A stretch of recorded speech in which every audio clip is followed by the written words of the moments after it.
जो अहमदाबाद की सबसे बड़ी झुपड़पट्टी कहलाई जाती है, और मेरा बर्थ वहाँ ही हुआ।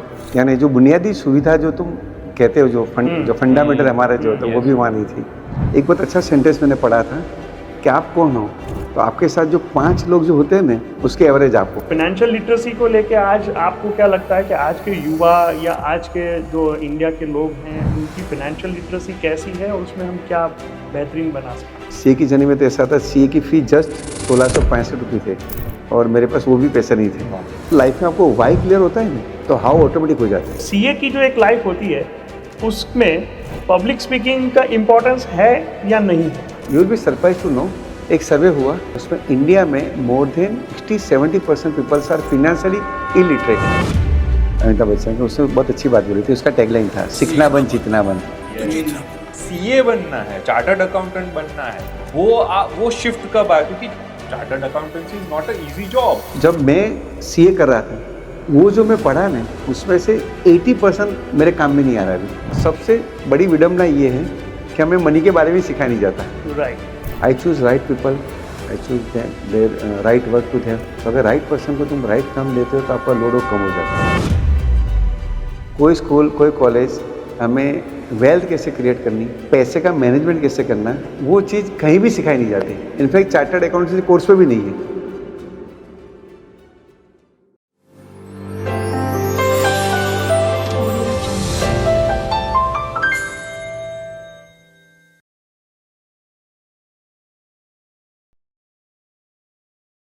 इनर वाइब्स का आज का एपिसोड एक अनोखे चार्टर्ड अकाउंटेंट की कहानी बताने वाला है। अहमदाबाद के स्लम्स एरिया में झोपड़ी में बचपन बिताने वाला बच्चा कैसे आज हजारों जरूरतमंद बच्चों के लिए सीए की पढ़ाई का आसरा बन गया। फाइनेंशियल लिटरेसी क्या है, जेन जी पैसों के प्रति क्या सोच बना रही है, आर्टिफिशियल इंटेलिजेंस के आने से सीए प्रोफेशन को कितना खतरा है, ये सब आज हम पूछने वाले हैं हमारे गेस्ट से, जिनका नाम है सीए करीम लाखानी। सीए की पढ़ाई क्या सच में मुश्किल है? जरूरतमंद बच्चों को सीए की कोचिंग कैसे मिल सकती है? अहमदाबाद में मेगा एजू फेस्ट को सफल बनाने वाले और करियर काउंसलिंग के फ्री सेमिनार्स के माध्यम से लाखों स्टूडेंट्स को गाइड करने वाले सीए करीम लाखानी का ये पॉडकास्ट सभी पेरेंट्स और स्टूडेंट्स को बेहतर प्रेरणा देने वाला है, तो इसे अंत तक जरूर देखिएगा। और एक रिक्वेस्ट, अगर आप हमारी चैनल पर नए हैं तो इसे सब्सक्राइब जरूर कीजिएगा, इससे हमें और बेहतरीन गेस्ट को इनवाइट करने में हेल्प होती है। Thank you. So welcome Karim sir. आज के हमारे इस पॉडकास्ट में आपका स्वागत है। और सर, चार्टर्ड अकाउंटेंसी आज हर एक स्टूडेंट का एक सपना होता है। जो अपना करियर देखते हैं वो शायद आपको रोल मॉडल भी मानते होंगे। मेरा ये सवाल है आपसे कि आपने सिर्फ चार्टर्ड अकाउंटेंसी तक का सफ़र नहीं तय किया, आपने फिर उससे आगे बियॉन्ड जाके आज आपकी पहचान जो है वो कुछ अलग है। लोग आज आपको न सिर्फ एक सीए के रूप में देखते हैं, लेकिन आपको एक करियर गाइडेंस देने वाले व्यक्ति के रूप में देखते हैं। आपको बच्चों को सही रास्ता दिखाने वाले एक राहबर के रूप में देखते हैं। और जहाँ तक मुझे पता है, करीबन आपने हज़ारों स्टूडेंट्स को एक एजुकेशनल असिस्टेंस देके उन्हें अपनी मंजिल तक भी पहुँचाया है। तो सर, ये इतना जो आपका लाइफ स्पान है, जो डिफरेंट फेजेस से गुजरा है, थोड़ा उसके बारे में बताएं कि सीए में से आपको कैसे ख्याल आया कि मुझे समाज सेवा भी करनी है, स्टूडेंट्स को भी गाइड करना है, ये कैसे हुआ, ये बताएं। नमस्कार। सबसे पहले तो मैं आप सबका आभार मानता हूँ, खास करके डॉक्टर सुरानी साहब, विवेक भाई, आप और ईशान भाई और इनर वाइब्स के जितने भी दर्शक हैं उनका। आपने जो भी मेरा जो परिचय दिया, तो मैं इतना ज़रूर कहूँगा कि कोई भी जर्नी आसान नहीं होती है। राइट। और अगर आप मूवी देखते हो तो एक डिस्क्लेमर आता है, और डिस्क्लेमर में ऐसा आता है कि ये जो स्टोरी दिखी गई है और जो अंदर पात्र है, वो पात्र किसी से रिसेंबल नहीं है। राइट। लेकिन मेरा उससे रिवर्स है। मेरी जो स्टोरी है वो हर लोगों से रिसेंबल होती है। आई थिंक बहुत सारे जब मेरा बर्थ हुआ 1973 में, तो आई थिंक इंडिया उसके 20-25 साल पहले ही फ्रीडम उसको मिली थी। ऑब्वियसली कि we were the poor country, और ऑब्वियसली कि अगर पुअर कंट्री में अगर आपके पेरेंट्स भी अगर उनका बर्थ हुआ है तो ऑब्वियसली उनके चांसेस ज़्यादा थे कि वो पुअर हो। तो जो शुरुआत थी वो बाकी सब लोगों की उस टाइम जो थी ऐसी शुरुआत थी, स्ट्रगल वाली शुरुआत थी। और बेसिकली हम लोग विरंगाम से हैं ओके अच्छा और वहाँ के हम खेड़ूत रहे थे ओके और रहने का जहाँ था वो अदामिया टेकरा नाम था। ओके और आप जानते हो इस तरह से खेती में तो इस तरह से इनकम नहीं थी जो अभी है, हाँ पहले तो उनको कंपलसरी अहमदाबाद माइग्रेट होना पड़ा। तो उनकी सफ़र हुई अदामिया टेकरा से रामनगर टेकरा। अच्छा अच्छा वो टेकरे से ये टेकरे से जो अहमदाबाद की सबसे बड़ी झुपड़पट्टी कहलाई जाती है। Yes, आज yes, भी right. वहाँ रहने Slum वाले area. लोग ज़्यादा, तो ये बहुत बड़ा स्लम एरिया है। और मेरा बर्थ वहाँ ही हुआ और हम जो रूम में रहते थे वो रूम हार्डली 10 बाई 10 का रूम था। यानी जो बुनियादी सुविधा जो तुम कहते हो जो फंडामेंटल हमारे जो होता है वो भी वहाँ नहीं थी। यानी ना बिजली थी ना पानी था और पानी के लिए लड़ाई थी। हाँ, वॉशरूम टॉयलेट तो आप इमेजिन ही नहीं कर सकते। तो सिचुएशन बहुत ही टफ थी, डिफ़िकल्ट थी। और ऑब्वियसली कि वहाँ बर्थ हुआ, वहाँ रहना, वहाँ की जो लाइफस्टाइल है वो अगर किसी को भी कहे तो मान भी ना सके, ऐसी रीत थी। ग्रेजुअली मैं बड़ा होता गया तो वहाँ एक म्यूनसिपलिटी स्कूल थी जहाँ मुझे पढ़ाया गया। साला नंबर 2 करके है जो हमारे घर से हार्डली 15-20 मिनट दूर होगी। मेरे पापा बीमार रहते थे तो वो ऐसी सिचुएशन थे नहीं कि वो कमा सके, तो कमाना का काम मेरी मम्मी करती थी। यानी वुमन एम्पावरमेंट मैंने बचपन से देखा मेरे घर से ही। राइट वो जाती थी प्रोसेस हाउस में जहाँ उसको दिन के 1 रुपया 2 रुपये या 4 रुपये मिलते थे। कई बार ऐसा था कॉन्ट्रैक्टर उसको पैसे नहीं देता तो आके रोती थी वो पढ़ी लिखी नहीं थी। तो बचपन से मैं देखता आया था कि ये सिचुएशन घर की बहुत ख़राब है। अभी बारिश चल रही है तो हम लोग बारिश एंजॉय करते थे, हम बारिश एंजॉय नहीं कर सकते थे। जब मानसून आता था तो हम सब लोग टेंशन में आते थे कि अब पानी जो गिरेगा तो हम रहेंगे कैसे। हाँ, छत से पानी आएगा तो हम रहेंगे कैसे। तो अभी मुझे ऐसे कई दृश्य याद है कि हम लोग रात को हम लोग सब जागते हो और वेट करते हुए पानी कब कम हो। तो बचपन से मुझे ये हो रहा था कि पता तो चलने लगा था कि हम जो सिचुएशन में है उस सिचुएशन से निकलना इतना इजी नहीं है, लेकिन कुछ वे आउट होगा जिससे पूरी फैमिली इसमें से निकल सके। पापा बीमार थे तो वो कुछ कर सके ऐसा था नहीं, मम्मी पढ़ी लिखी नहीं थी तो वो भी कुछ कर सके ऐसा था नहीं। कहीं से मुझे जानने मिला, समझता गया, अच्छी अच्छी इंस्टीट्यूशन के संपर्क में आया मैं। और मेरी एक आदत थी बचपन से कि मैं न्यूज़पेपर पढ़ता था। मैं कहीं से भी लाके मेरा न्यूज़, तो तब पता चला कि ये जो दुनिया में हम रहे ये दुनिया उससे ज़्यादा बाहर और बड़ी दुनिया है कि जहाँ इल्म यानी कि नॉलेज का बहुत ही इंपॉर्टेंस है, ज्ञान जिसको कहा जाता है। तो ग्रेजुअली पता चला कि एक रास्ता है जिससे शायद मेरी और मेरी फैमिली की सिचुएशन चेंज हो सकती है। तो बोलते हैं ना कि जो पेन है ना उससे बड़ा कोई आपका डॉक्टर नहीं है। तो वो पेन जो था गरीबी का, तकलीफ़ों का, एक अगर आप गरीब भी होते हो तो आपका एक्सेप्टेंस भी नहीं होता। आप कहीं भी जाते हो तो आपको वो मान सम्मान नहीं मिलता। हर बार हर जगह आपको एक एहसास रहता है कि आप गरीब हो, कि आपके कपड़े भी ऐसे होते हैं, आत्मविश्वास की भी कमी होती है। यानी तो ये सब कमियां मेरे में थी उस टाइम। कहीं भी जाना होता तो मैं बात नहीं कर सकता था। ऑब्वियसली गुजराती मीडियम और म्यूनसिपलिटी स्कूल में पढ़ा लिखा था तो वो भी एक नेगेटिव फैक्टर बन रहा था। बट एक चीज़ ध्यान में आ गई थी कि एक नॉलेज है या पढ़ाई है, शायद उससे नसीब चेंज होगा। तो कहीं ना कहीं वो मुझे मोटिवेट कर रहा था कि उसके लिए मैं कुछ करूं।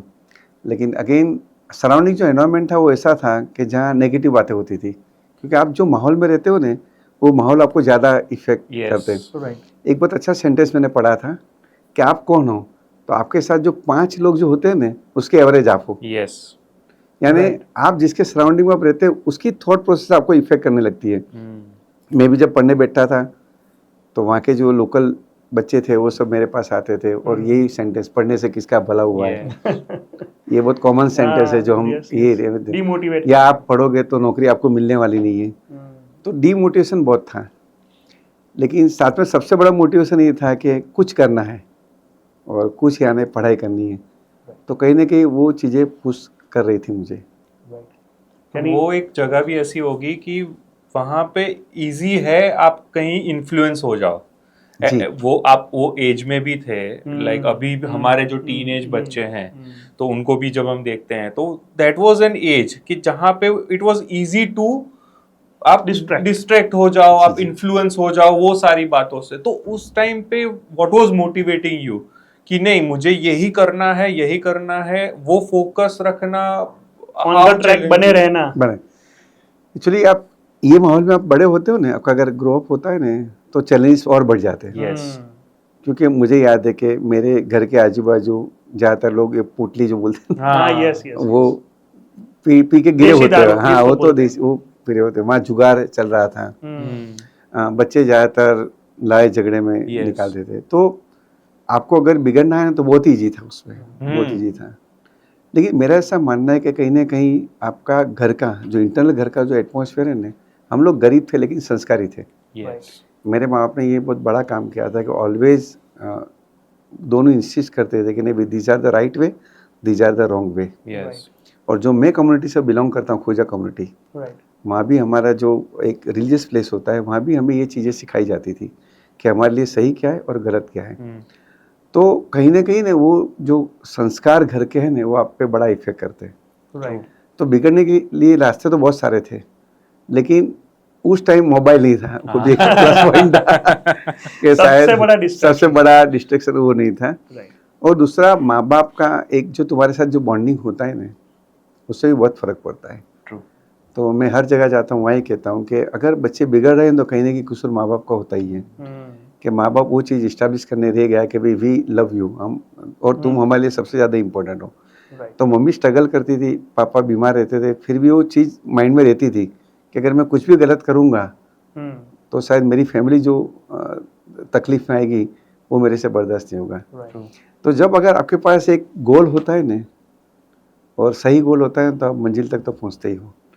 और उस टाइम भी गोल चूज हो चुका था कि कुछ करना है, कुछ पढ़ना है, और क्या नहीं करना हो तो पहले से नक्की था कि ये तो नहीं करना है, बहुत बढ़िया, ये रास्ते तो जाना नहीं है, कुछ भी हो। बराबर है।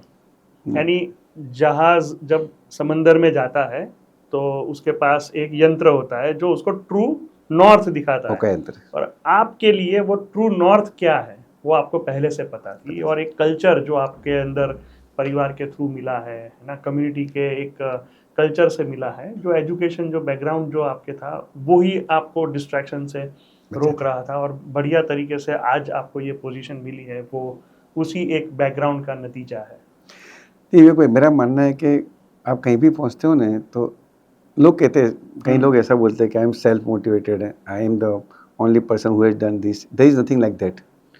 ये दुनिया में ऐसा कोई नहीं होता कि जो अकेला ग्रो करता है। अगर कोई भी ग्रो होता है तो उसके पीछे बहुत सारे लोगों का कंट्रीब्यूशन होता है। यस, खास करके आपका सराउंडिंग, आपका फैमिली, आपके बहुत सारे लीडरशिप आपके साथ, इंस्टीट्यूशन आपके साथ लगी होती है, देश का भी कंट्रीब्यूशन होता है जहाँ से आपको संस्कार मिलता है। तो ऐसा कभी नहीं होता कि नहीं भाई मैं ही खुद बन गया हूँ। वो बनने के लिए भी बहुत सारे लोगों का, लेकिन वो लोग कैसे है, जस्ट लाइक मूवी, वो they are not like actors, they are producer, director, story writer, musician, वो सब होते हैं जो बाहर दिखते नहीं लेकिन वो सही में वो होते ही है। तो हर एक की लाइफ में ऐसे बहुत सारे लोग होते हैं, लेकिन वो फ्रंट पे नहीं आते कभी। तो मेरी लाइफ में भी यही हुआ कि बहुत सारे लोग हैं जो अभी फ्रंट पे नहीं है, लेकिन they contributed silently. Got it. Very good. ये वक्त कब था जब आपने ये तो सोचा कि मुझे पढ़ाई करनी है, कुछ करना है, कुछ करना है, लेकिन सीए बनना है, चार्टर्ड अकाउंटेंट बनना है, वो शिफ्ट कब आया? क्योंकि chartered accountancy is not a easy job, क्योंकि हम देखते हैं लोगों को बहुत ये एग्जाम क्रैक करना इजी नहीं है। तो एक्चुअली इसके पीछे तो बहुत सारी स्टोरी भी है। एक्चुअली आप जो माहौल में रहते हो ना, वहाँ हायर एजुकेशन नहीं होता है। इनफैक्ट जब मैंने 10th में इंग्लिश रखा तो बहुत सारे लोग आके कहने लगे, एग्जाम्पल देने लगे कि भाई 10th अगर तू रखेगा तो और इंग्लिश रखेगा तो डेफिनेटली फेलियर इज फिक्स। तो वो डराते थे तुम्हें। फिर जब मैं 10th हमारे एरिया में 70% से पास हुआ, उस टाइम 70% आने बहुत बड़ी बात थी विथ इंग्लिश। तो उसके बाद जब मैंने 11th-12th का साइंस के लिए भी लोगों ने डराया कि भाई साइंस मत ले, हमारी पोजीशन नहीं है, ट्यूशन नहीं था, कोई सपोर्ट सिस्टम नहीं थी, कैसे करेगा। तो फिर 11th-12th में मैंने कॉमर्स रखा। लेकिन जो लाइफ का जो टर्निंग पॉइंट बोलते हैं ना, ये डेस्टिनी होता है। मैं दोनों चीज़ में बिलीव करता हूँ। आपकी मेहनत तो है, लेकिन साथ में मैंने कहा ना कि आपको कैसे लोग मिलते हैं ना, वो भी आपका भाग्य डिसाइड करते हैं। उस टाइम ऐसा था कि मैं सरदार पटेल स्वामी विवेकानंद स्कूल जो आई मणिनगर में, वहाँ के जो शिक्षक टीचर्स थे वो मुझे बहुत ही अच्छे मिले। ओके। कई बार मेरे बच्चों को भी मैं कहता हूँ कि हम लोग जितने लकी हो इतने लकी आप नहीं हो। हमें जितने अच्छे मेंटर और जितने Yes, टीचर yes. मिले, और लाइफ में मेंटर टीचर का बहुत बड़ा रोल रहता है, राइट। क्योंकि वो पर्सन ऐसा होता है जो आपकी टैलेंट को आइडेंटिफाई करता है। पहले आपके माँ बाप आपकी टैलेंट आइडेंटिफाई करते, दूसरे आपके टीचर्स, और टीचर्स के हाथ में होता है। यानी अगर टीचर सोचता है तो बच्चा डेफिनेटली इम्प्रूव होता है। तो मुझे लकीली टीचर्स बहुत अच्छे मिले, स्कूल बहुत अच्छी मिली, और मुझे वहाँ फ्रेंड्स सर्कल बहुत अच्छा मिला। और एक मुझे फ्रेंड अच्छा मिला कि जो मणिनगर रहते थे, उन्होंने मुझे एज ए फैमिली अडॉप्ट किया। अच्छा। At the time I realize the importance of education. मैं उनके घर जाने लगा। मेरे सरप्राइजिंग में तो जब उनके घर गया मैं, तो सब लोग, वहाँ टेरेस होता है, सब टेरेस पे पढ़ रहे थे। अभी भी आज मुझे वो सीन याद है कि लोग सिंसियरली पढ़ रहे हो इस तरह से, क्योंकि मेरे वहाँ तो कोई पढ़ता ही नहीं था, पढ़ता ही नहीं था। बुक किसी के हाथ में ना। और यहाँ पूरा माहौल अलग ही देखा। पूरी सोसाइटी में सब लोग टेरेस पे बैठ के पढ़ रहे थे, ब्रदर सिस्टर हो, दो सिस्टर हो, पूरा उनकी पढ़ाई का। तो I got shock actually rather than surprise कि लोग इस पढ़ाई को भी सिंसियरली ले रहे हैं इस तरह से, इतना इम्पोर्टेंस। और वो फैमिली ने फिर मुझे सपोर्ट किया, साफ फैमिली था, उन्होंने सपोर्ट किया। वहाँ जाके मैं पढ़ने लगा। उन्होंने मुझे एक रूम दिया कि जहाँ के मैं पढ़ाई करने लगा। 12th में टॉपर आया था मैं उस टाइम। फिर सोचा कि पापा ने बोल दिया कि भाई अब तो कमाना पड़ेगा तेरे, अब ऑप्शन है नहीं। अब मम्मी भी कमा नहीं सकती। उस टाइम लर्न एंड अर्न, ये दोनों चीज़ की जर्नी मेरी स्टार्ट हुई साथ में, कि कमाना भी है और सिखाना, पढ़ना भी है। तो फिर मैंने सोचा कि क्या किया जाए। तो सुबह में 4 बजे मेरी मम्मी के साथ दूध बेचने जाने लगा। अर्ली डेली मॉर्निंग में हम लोग 4 बजे मैं और मम्मी जाते थे। और ये बारिश को तो मैंने पर्सनली फील किया है। मैं रोड पे बैठा था, बुक लेके पढ़ता था। और बहुत सारे लोग अभी भी वही कहते हैं कि they are the eye witness, के ये जर्नी वहाँ से स्टार्ट हुई मेरी एक्चुअली रियल। तो कमाना, पढ़ना, और फिर मैंने पढ़ाना स्टार्ट किया। तो मैं क्या करता था, मैं FI में था तो मैं 12वीं के बच्चों को पढ़ाता था, SM में था FI के बच्चों को पढ़ाता था। तो मुझे जब पढ़ाना मैंने स्टार्ट किया ना, तब मेरा कंसेप्ट और ज़्यादा क्लियर होने लगे। तो मैं कई बार मेरे स्टूडेंट को भी मैं कहता हूँ कि आपको कोई चीज़ आती है ना, किसी को सिखाओ तुम। सम्मान है तो automatic you become master of that thing. Right. अगर आप किसी को ट्रेन करते हो तो आप उससे ज़्यादा ट्रेन होते लगते हो। तो फिर मैंने पढ़ाना भी स्टार्ट किया, और पढ़ाते पढ़ाते मैं पढ़ने लगा। और फिर मेरा TY ख़त्म हुआ। फिर क्वेश्चन आया कि व्हाट नेक्स्ट नाउ। पहले 12वीं के बाद CA नहीं होता था, ग्रेजुएशन के बाद होता था। तो समवन हैज़ कहा कि भी जैसे साइंस में सबसे टॉप डिग्री मेडिकल और इंजीनियरिंग है, इसी तरह कॉमर्स की अगर हाईली रिस्पेक्टेबल कोई डिग्री है तो चार्टर्ड अकाउंटेंसी है। उस टाइम मैंने पहली बार CA का नाम सुना। फर्स्ट टाइम नाम सुना कि भाई, क्योंकि उस टाइम इतने CA थे भी नहीं। राइट। जब मैंने हमारे ग्रुप में बोला कि I want to be chartered accountant, तो सब लोग हंसने लगे। उसने बोला कि CA में 24 घंटे की पढ़ाई भी कम होती है, तू तो कमाता है, सबको पढ़ाता है, और साथ में तू पढ़ाई कैसे करेगा, कैसे ये सब है, पॉसिबल नहीं। उस टाइम 1 या 2% रिजल्ट आता था। तो मैं बहुत डर गया था। फिर मैंने मेरे सराउंडिंग वालों को बोला कि मुझे I want to meet a chartered accountant, को ऐसा मुझे CA देखना है, क्योंकि लोगों ने बहुत डराया था कि 1% 2% आता, कोई CA बन नहीं सकता। और उस टाइम ऐसा माहौल भी था। कहीं से मुझे एक CA मिला, तो मैं उसको स्पेशल देखने गया, जैसे डायनासोर लोग देखने जाते मैं क्या, चलो CA देखने जाते हैं, CA देखने के साला होता कैसा कि लोग इतना डरा रहे, तो कुछ तो होगा। डॉक्टर तो अपने क्या बचपन से देखते आए हो। तो फिर एक CA के वहाँ मुझे ले गए, मैंने उसको देखा। मैं देखा तो सीनियर था वो, जैसे अभी मैं सीनियर हूँ। उसकी 2 आंखें थी, 2 कान थे, एक नाक था, ऑलमोस्ट वो मेरे जैसा था, ह्यूमन बीइंग जैसा ही था। बराबर है। मैंने उससे 2-3 बातें की, फिर मुझे लगा कि नहीं, if he can do I can do. क्या बात। तो वो मेरे लिए टर्निंग पॉइंट हो गया कि नहीं, मैंने वो CA को मिला, मेरा कॉन्फिडेंस बढ़ा। और उस टाइम मैंने डिसीजन लिया कि नहीं, मुझे कुछ भी हो, मुझे चार्टर्ड अकाउंटेंट बनना है। फिर जो लोगों ने कहा कि 1% 2%, मैंने कहा 0% रिजल्ट तो नहीं आता है ना, 100 में से 1 तो पास होता है ना, तो 99 की चिंता हम क्यों करें। बहुत बढ़िया। मैंने उस टाइम मुझे पढ़ाई का पहले से शौक था। मैं नॉवेल पढ़ता था, रीडिंग करता था। तो मैंने एक बहुत अच्छा सेंटेंस पढ़ा था कि अगर if you want to become an ordinary people then choose ordinary ways, but if you want to become an extraordinary person तो definitely you need to choose a extraordinary ways. Yes see ordinary way से तुम extraordinary नहीं बन सकते। अगर मैं सोचूं कि मैं डिफ़िकल्ट चीज़ अभी ना करूं, तो कभी भी मैं लाइफ में in future easy comfortable situation आने वाला ही नहीं हूं मैं। तो मैंने चूज़ किया रास्ता है डिफ़िकल्ट। मैंने कहा चलो अभी डिफ़िकल्टी हम सहन कर लेंगे। तो ऐसा होता था, सुबह 4 बजे उठता था, 4 से तो 8 या 9 का मॉर्निंग प्रोग्राम, उसके बाद पढ़ाई, राइट पढ़ाना, साथ में मेरे आर्टिकलशिप चल रही थी। फिर रात को मैं 10 बजे किसी और की बुक लेके पढ़ता था। और सीए की जर्नी में तो ऐसा था, सीए की फ़ीस जस्ट 1665 रुपये थे और मेरे पास वो भी पैसे नहीं थे। आई गोट लक्की कि मेरे एक एम्प्लॉयर थे जिसने मेरे को 1000 रुपीज़ दिए और हर बार उसको 200 रुपये दे के मैं सीए की ये CA फीस की बनी। फीस स्टार में 1665 खाली 1665, जो भी लाख रुपए 1665 जितनी हैं वो सिर्फ 1665 थी। और 1665 रुपए आपके पास नहीं थे उस नहीं थे। वक्त। पहाड़ जैसा था वो। पहाड़ जैसा। वाह, जब आपके पास बहुत चीज़ें नहीं होती तब वो पहाड़ जैसी लगती तुम्हें। राइट राइट बहुत तो वो वहाँ से मेरी जर्नी स्टार्ट हुई राइट। और दोनों साथ में पैरेलल करते गए। तो ये जैसे जैसे आप बता रहे थे, सच बताऊं मेरे रोंगटे खड़े हो रहे थे और मैं वो लिटरली फील कर रहा था कि वो सिचुएशन, एक यंग बच्चा है ना, एक यानी 16-17 साल एज, और वहाँ पर आसपास में माहौल में कुछ भी ठीक नहीं है, बिल्कुल। यानी कुछ भी फेवरेबल नहीं है, और वहाँ पर एक बस सोच के साथ कि भाई ज़िंदगी में कुछ करेंगे और बड़ा करेंगे, वो सोच के साथ आपने ये चूज़ किया और सीए की जर्नी तक आप पहुँचे। नहीं, जनरली आप कॉर्नरिंग होते हो ना, मान लो एक रूम है और उसमें मान लो कोई भी उंदर ऐसा कुछ कोई भी है, यस अगर तुम अकेले अंदर घुसे और उसको सर्वाइवल का जब क्वेश्चन आता है तो आपका गला पकड़ लेगा वो। बिल्कुल Yes. बिल्कुल तो बिल्कुल, यानी लाइफ में चूहा अगर भी शेर के ऊपर जा हाँ वो सकता है। आ जाए तो लाइफ में अगर आप कॉर्नरिंग होते हो ना तो आपके अंदर से ही एक जज्बा क्रिएट हो जाता है, एक सर्वाइवल जो वो क्वेश्चन नहीं था कि हम ग्रो करें, वो क्वेश्चन था सर्वाइवल का। राइट और जब सर्वाइवल के लिए आप जाते हो तो आपको एक्स्ट्रा एनर्जी मिल जाती है। And I also believe in law of attraction.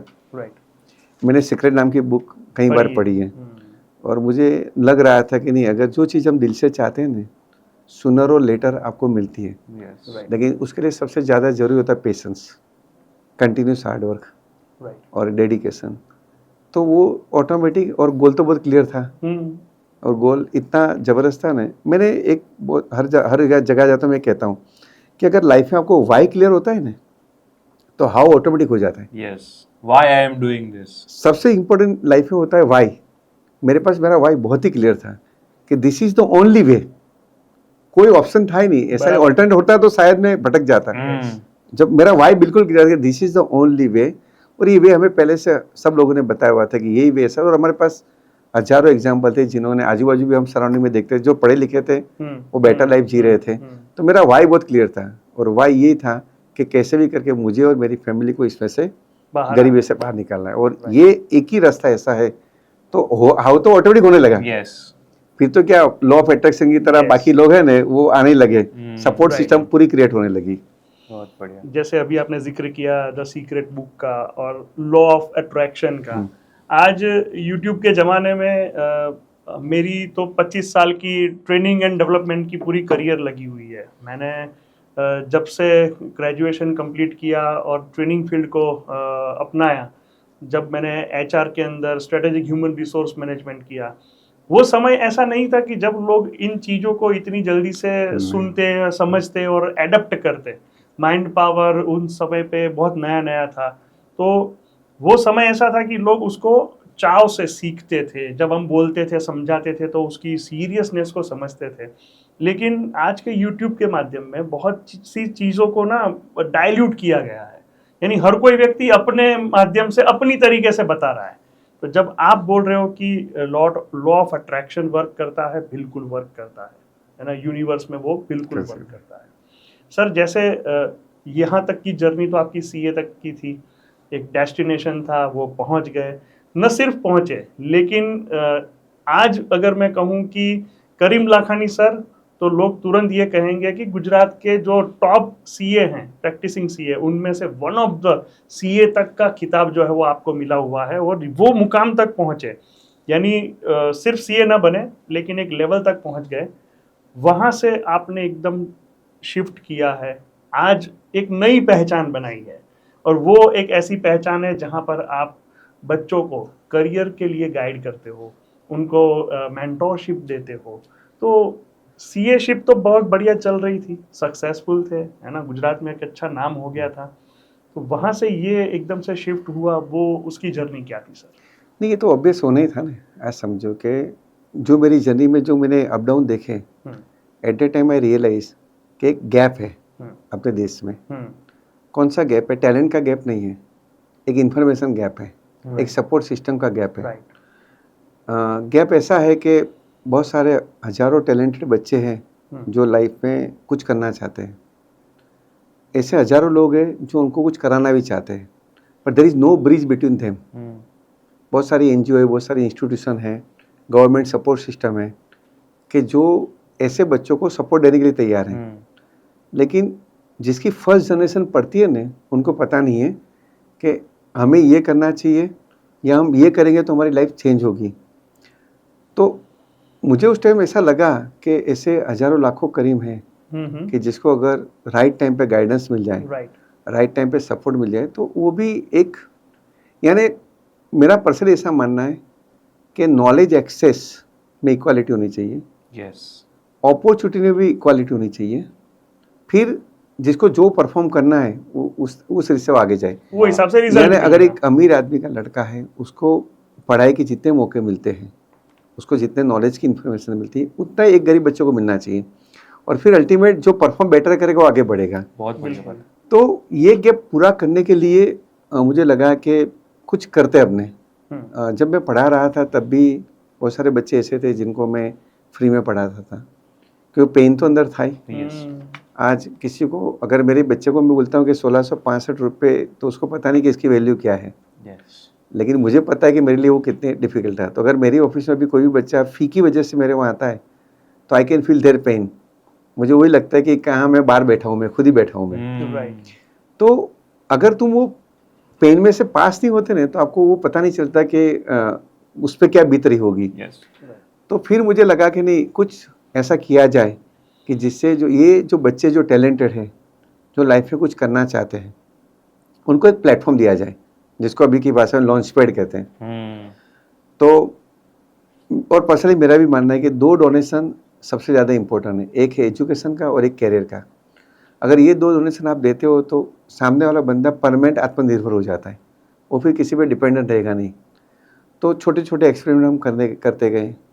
Luckily बहुत सारी इंस्टीट्यूशन मुझे ऐसी मिली कि जो ऑलरेडी अच्छा काम कर रही थी। उसमें से एक सबसे अच्छी इंस्टीट्यूट मुझे मिली जेके शाह क्लासेस। जेके शाह क्लासेस के जो ऑनर है, जेके शाह सर, फाउंडर, वो खुद यही प्रोसेस में से पास हो चुके थे। He was very much poor, he migrated to Mumbai जाने के बाद उन्हें भी यही स्ट्रगल की थी। सर को मैंने कहा कि sir, I do not want to have any economic return, मुझे ये रिटर्न चाहिए कि मेरे बच्चों को मैं पढ़ा सकूं, irrespective of the caste and religion. Sir ने भी मुझे पावर दिया कि भाई आपको जो बच्चे को जितना पढ़ाना है, जितने डिस्काउंट से पढ़ाना है, जितनी स्कॉलरशिप देनी है, आप दे सकते हो। साथ में दूसरी एनजीओ मिली, शाहीन फाउंडेशन, के जो बहुत सारे एरिया में ऑलरेडी काम कर रही है। उसके फाउंडर हमीद मेमन मिले, जो बहुत ही अच्छा काम कर रहे हैं। तो जो गैप है, वो गैप धीरे धीरे हम पुनः स्टार्ट किया। फिर हमने पहला जो ब्रांच स्टार्ट की, समाज सेंटर ऑफ एक्सेलेंस, दाणी रिमड़ा, जो बहुत ही छोटा पॉकेट है, और शायद वहाँ हायर एजुकेशन की तुम बात नहीं कर सकते, लेकिन वहाँ भी हमने सेंटर स्टार्ट किया, बहुत ही अच्छा सेंटर बनाया। हमारे सरप्राइज के बीच में पहले साल में एडमिशन हमारा पैक हो गया। यानी सराउंडिंग के जो अच्छे इकोनॉमिकली डेवलप जो सेंटर थे, उससे भी ज़्यादा संख्या आने लगी। यानी स्टूडेंट इंटरेस्ट, यानी पता चल गया कि नहीं, स्टूडेंट कुछ करना चाहते हैं, कमी हमारी है कि हम उसको प्लेटफॉर्म, वो गैप था जो आपने, वो गैप है, ब्रिज बन गया, वो ब्रिज बन गए। सेकंड, हमने जुआपुरा स्टार्ट किया, वहाँ भी ट्रिमेंडस रिस्पॉन्स मिला। तो ऐसा लग रहा है कि जो ये पुअर और इकोनॉमिकली जो बैकवर्ड बच्चे होते हैं, उनको लाइफ में कुछ बनना है, लेकिन अगर उनको राइट टाइम पे, बोलते हैं जब वक्त होती है तब अक्ल नहीं होता, और जब अक्ल आती है तब वक्त नहीं रहता। तो ये जो वक्त और अक्ल का जो गैप आता है ना, वो गैप, क्योंकि जब उसको रियलाइज होता है तब टाइम निकल जाता है, और जब उसको वक्त होता है तब उसको कोई सपोर्ट करने वाला नहीं होता। तो हमने ट्राई किया, डॉक्टर सुरानी सर, विवेक भाई, आप भी आए हुए, हमने मेगा एजुफेस्ट स्टार्ट किया।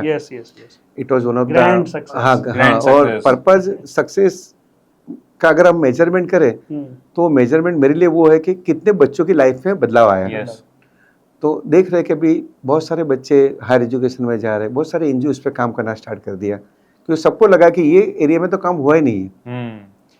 तो मेरा ऐसा मानना है कि अगर बच्चों को राइट टाइम पे अगर तुम राइट इन्फॉर्मेशन देते हो और राइट अपॉर्चुनिटी देते हो तो डेफिनेटली उसकी लाइफ में ट्रांसफॉर्मेशन थ्रू एजुकेशन आता ही है। या उसको राइट स्किल दे दो तुम, तो ज़रूरी नहीं कि बच्चा सीए करे, उसकी इंटरेस्ट के हिसाब से, उसके टैलेंट के हिसाब से, उसकी कैपेसिटी के हिसाब से अगर लाइफ में उसको एक गोल मिल जाता है, मैंने कहा जो वाई की बात की, यस अगर उसको वाई मिल जाता है तो हाउ तो ऑटोमेटिक, और बहुत सारे एक्सपेरिमेंट हम अभी भी कर रहे हैं वहाँ। ये संडे को हम robotics, artificial intelligence, machine learning उसका वर्कशॉप ओपन करने जा रहे हैं। Very good. तो हम वही चेक कर रहे हैं कि भाई कौन से बच्चे के लिए कौन सी लाइन फिट है। अगर वो मेडिकल में जाना चाहता है तो मेडिकल के लिए हम सपोर्ट करें, राइट। अगर वो इंजीनियरिंग तो ये ट्रायल एरर है।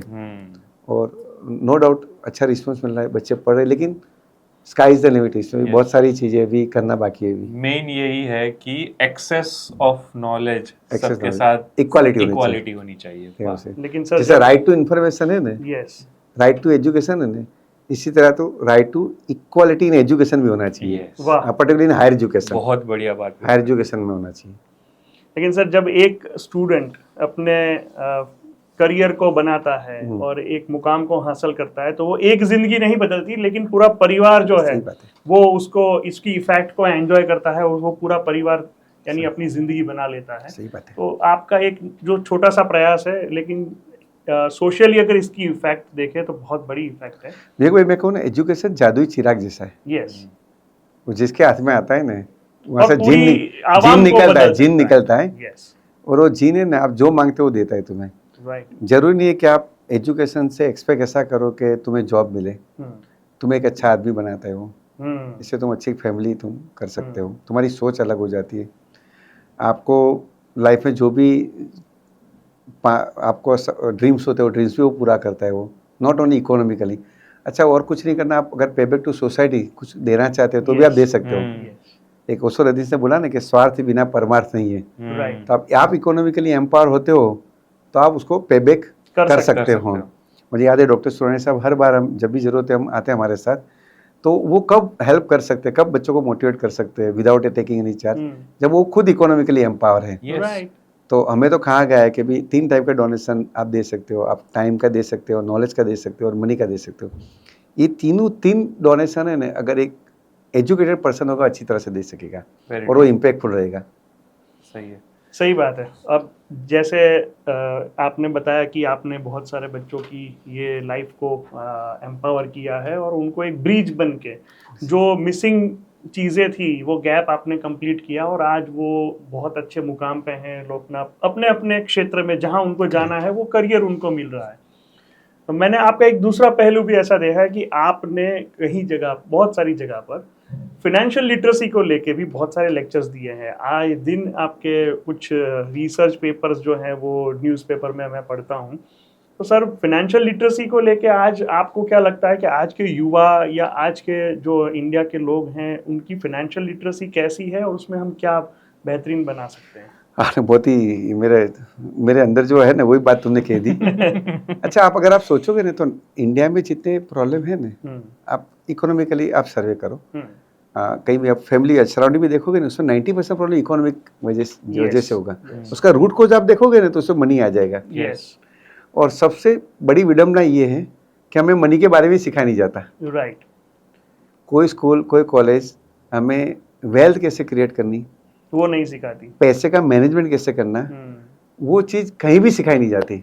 राइट। ना साइंस में, ना कॉमर्स में, ना आर्ट्स में, इनफैक्ट चार्टर्ड अकाउंटेंसी कोर्स पे भी नहीं है। हाँ। अच्छा, फिनेंस किस तरह से आपको मैनेज करना है। और अभी मैं एक से बात कर रहा था, उससे बहुत अच्छी बात की, बहुत कॉमन आदमी हो, उसने कहा मैं पैसे तो पहले बहुत कमाता था पर मैं वेल्थ क्रिएट नहीं कर सका क्योंकि मुझे पता नहीं था कि पैसे को यूज़ कैसे करना है, और ये चीज़ कोई सिखाता नहीं है। और you will be surprise to know, एक सर्वे हुआ उसमें इंडिया में more than 60-70% peoples are financially illiterate. जितनी इंडस्ट्री बंद होती है ना, मैंने चैम्बर ऑफ कॉमर्स से भी मेरा एक वर्चुअल सेशन था, उसमें मैंने कहा जितनी इंडस्ट्री बंद होती है ना, एमएसएमई, उसमें से 90% इंडस्ट्री बंद होने की वजह जो होती है ना, वो पुअर फिनेंशियल प्लानिंग ही होता है। हम्म, तो ये जो एरिया है वो एरिया में सबसे कम काम हुआ है। और मैं जो एरिया में रहता था और जहाँ पुअर इलिटरेट पीपल, वहाँ उनका एक्सप्लोटेशन इसके थ्रू होता है। आपको सरप्राइज होगा, अगर उनको 10 या 5,000 रुपये की ज़रूरत होती है ना, वो लोग 10% 20% इंटरेस्ट से पैसे लेते वो लोग, यानी दे आर ऑलवेज इन डेप्ट। वो ये चक्कर में ऐसे डेट ट्रैप जो बोलते हैं ना, उस चक्कर में से कभी बाहर नहीं आते। तो आप इकोनॉमिकली इंडिपेंडेंट कब बनते हो? अगर आपके पास फिनेंशियल नॉलेज हो तो। और ये चीज़ सिखाई नहीं जाती घर। अच्छा, घर में भी पहले बाप दादा से जो चलता है वही चलता है। अगर घर में माहौल ऐसा है कि पैसे खर्च करो तो खर्च ही होता है, पैसे को एफडी करो तो एफडी होता है। Yes. राइट। यानी तुम्हें तुम्हारा फिनेंशियल प्लानिंग किस तरह से करना है, वो तुम्हारे घर के जो संस्कार है वो तुम्हें सिखाते हैं। या जीन्स बोल सकते हैं। जीन्स बोल सकते हैं। और यहाँ सबसे बड़ी दिक्कत आती है। तो मैंने क्या किया, मैंने ट्राई किया कि चलो कुछ ये इसमें भी कुछ काम किया जाए। खास करके पूरे एरिया में एक वीसी का कंसेप्ट चलता है। और क्या होता है कि 8-10 हफ्ते भरते फिर कोई पैसे लेके भाग जाता है। Yes. वो वापस वो वाने वहाँ आ जाता है। हमारे वहाँ एक का 3 नाम की स्कीम हुई थी। हाँ। उसमें लोग खुद की दुकानें बेच के पैसे डालते पैसे थे अंदर। डालते Yes. अब उसकी दुकान भी गई, पैसे भी गए। इनफैक्ट रिक्शा बेच के भी लोगों ने पैसे पैसे डाले। रिक्शा भी गई और वो रोड पे आ गया। तो लाइफ उनकी चेंज नहीं होती, लाइफ वो जो स्कीम चलाते हैं उसकी हो जाती है। तो ट्राई कर रहे हैं कि एटलीस्ट नेक्स्ट जनरेशन को और अभी की जनरेशन को, ये प्रोफेशनल को भी इतना पता नहीं होता। बहुत ही अच्छा कमा रहे हैं। और ओवर स्पेंडिंग, अननेसेसरी स्पेंडिंग, जहाँ पैसे से तुम्हारी वेल्थ क्रिएट हो जाती है वहाँ इन्वेस्ट नहीं होता। राइट। तुम्हारी ब्लैक मनी, वाइट मनी आप जानते हैं, वो भी चलता है। आइडल मनी तुम्हारे पर जो नॉन प्रोडक्टिव है। तो बहुत सारे कंसेप्ट ऐसे हैं, मैंने 10 पॉइंट निकाले हैं कि जिससे तुम 15-20 साल में अगर ये अवेयरनेस तुम्हारे में आ जाती है तो एट द 40 ईयर्स और 45 years you become a financially independent. जो रियल फिनेंशियल जो फ्रीडम है वो तुम्हें 40-50 साल की उम्र में, फिर आपको पैसे के लिए काम नहीं करना पड़ता, फिर आप हॉबी के लिए काम करते हो।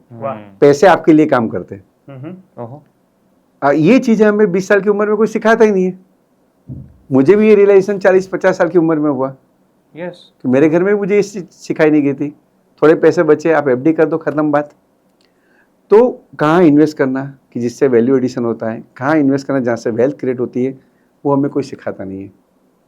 और फिर क्या होता है, हम पूरी ज़िंदगी ने वो पैसे के लिए ही काम करते हैं। 60 ईयर्स पे भी आपको पैसे का टेंशन होता है, 65 ईयर्स के एज में भी आपको पैसे का टेंशन होता है। उसकी वजह यही है कि हमारे में फिनेंशियल लिटरेसी नहीं है। और आरबीआई सब लोग ट्राई करते हैं, लेकिन जो वाइडली जो रीच होना चाहिए ना, वो अभी तक नहीं पहुंचा। तो definitely we want to do more seminars. मैं आर्टिकल भी लिखता हूँ उसके बारे में, अलग अलग जगह जाके लोगों को एजुकेट भी करता हूँ। लोग अननेसेसरी, अभी तो क्रेडिट कार्ड पहले 1 लाख करोड़ का लायबिलिटी थी, अभी 2 लाख करोड़ से भी ज़्यादा हो गई। सब चीज़ें तुम्हें EMI से मिलती है। We don't know the difference between want and need.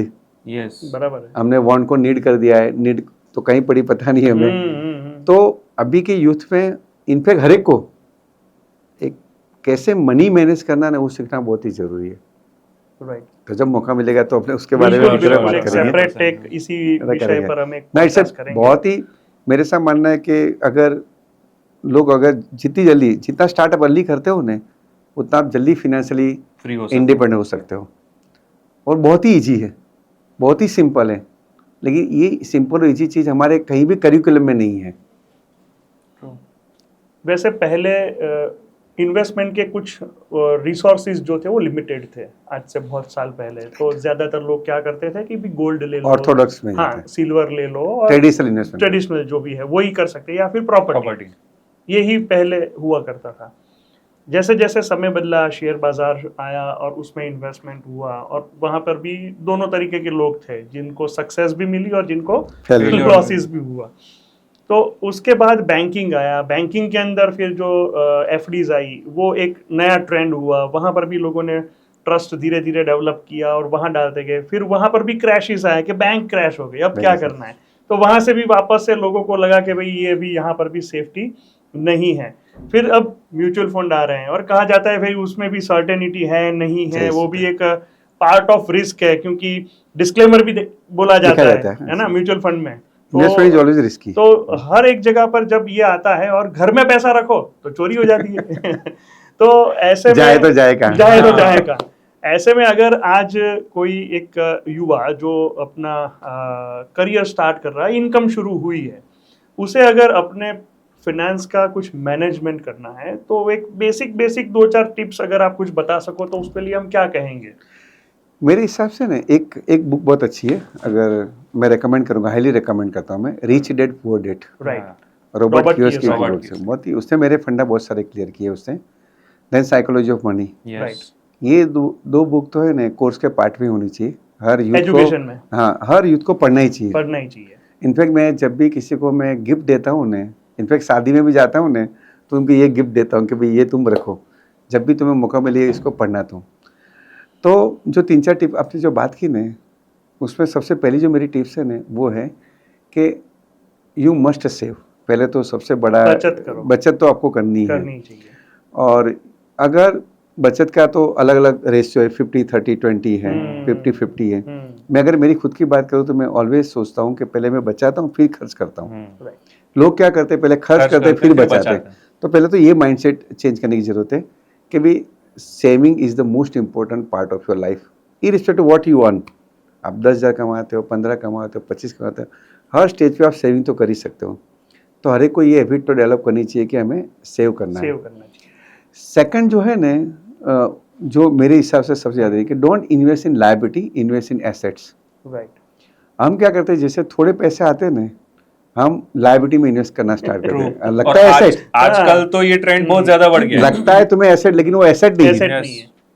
मान लो मुझे एक मकान की जरूरत है, उसकी वैल्यू 50 लाख की है, लेकिन मैं लोगों को दिखाने के लिए मैं 1.5 करोड़ का मकान ले लेता हूँ और उसके लाइफ टाइम में इंस्टॉलमेंट पे करता हूँ, जो मेरी नीड नहीं है। होता क्या है कि तुम पूरी लाइफ वो इंस्टॉलमेंट में आप निकालते, उससे ज़्यादा तुम्हारी जितनी नीड है उसका तुम मकान लो, बाकी पैसे तुम अच्छी जगह इन्वेस्ट करो। राइट।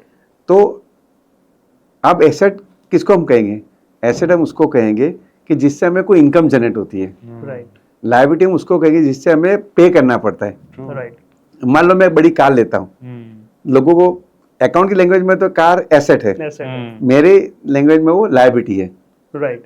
क्योंकि इंश्योरेंस ज़्यादा आएगा, बड़ी कार लोगे आप, बड़ा मेंटेनेंस आपका आएगा, राइट, एवरेज भी कम देगा, वो डेप्रिसिएशन आएगा, डेप्रिसिएशन भी बढ़ाएगा। यस, बैठेंगे तो 4 लोग ही। Right right. और वैसे ही आपने जो बोला ना कि घर जो हम लेते हैं उसे भी हम एसेट मानते हैं, लेकिन जिस घर में आप रहते हो हाँ, उसे एसेट नहीं माना जाता। रिच डैड पुअर डैड में ये चीज बहुत क्लियरली लिखी है कि उसे एसेट नहीं, that is liability, because you are paying over there. हाँ, सही बात है, राइट, जहां से आपको पैसा मिलता है दैट इज योर एसेट।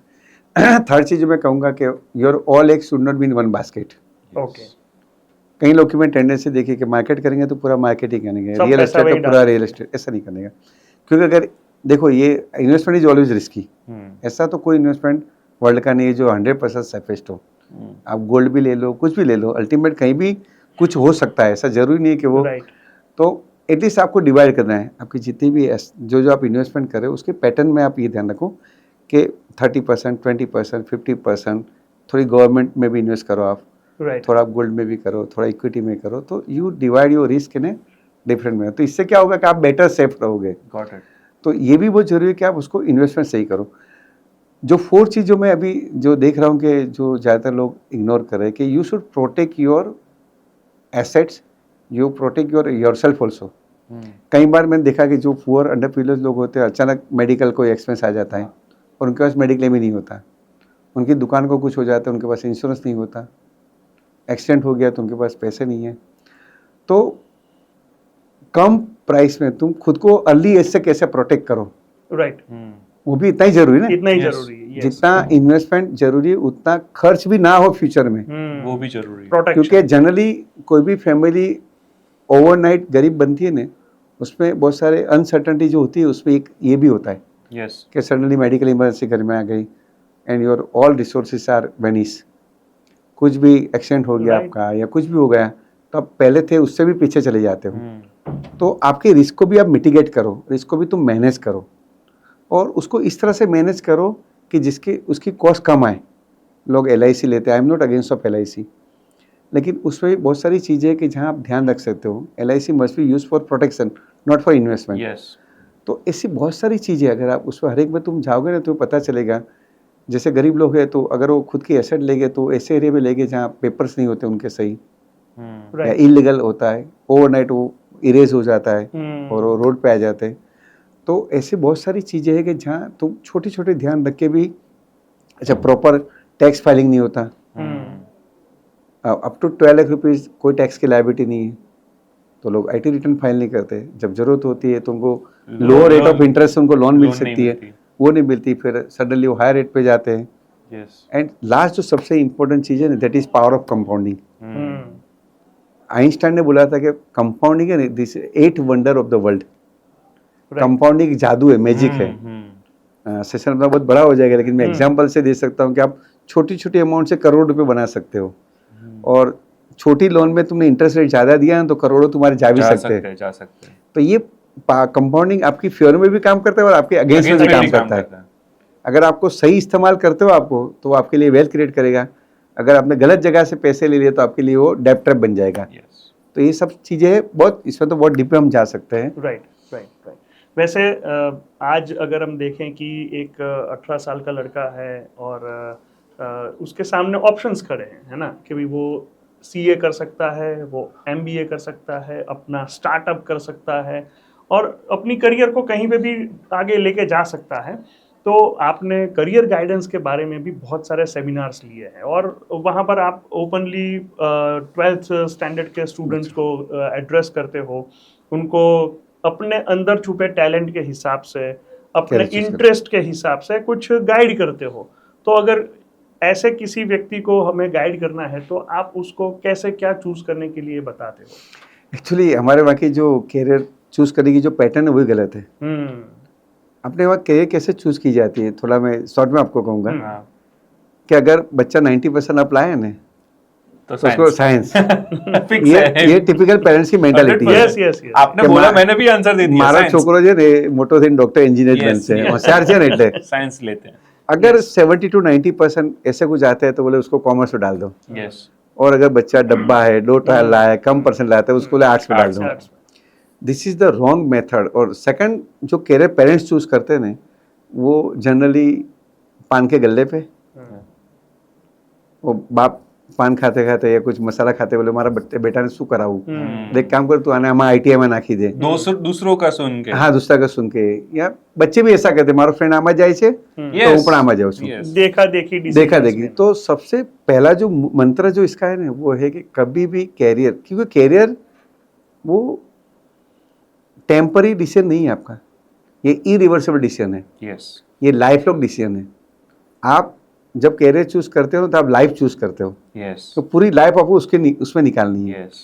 और मैंने देखा लोग फोन भी लेंगे ना तो इतना सारा रिसर्च करेंगे कि कितना MP कैमरा रहा है ना कितना, लेकिन जब कैरियर चूज करनी होगी ना, आना करी तो वहाँ करी नाखो। Very true. अब वो सोचेगा ना कि 60 इयर्स की एज में मुझे काम करना पसंद आएगा, या वो मुझे उतना ही किक देगा जो अभी दे रहा है। Yes. They never ask, they just blindly follow someone. तो पहली चीज तो मैं ये कहूँगा यूथ को, उनके पेरेंट्स को, कि जब भी आप कैरियर का डिसीजन लेते हो तो लाइफ का आपका सबसे इम्पोर्टेंट डिसीजन है। शायद वाइफ चूज करने में शायद गलती करोगे, नई वाइफ मिल सकती है, करियर नया कैरियर में नया नहीं मिलेगा। Very true.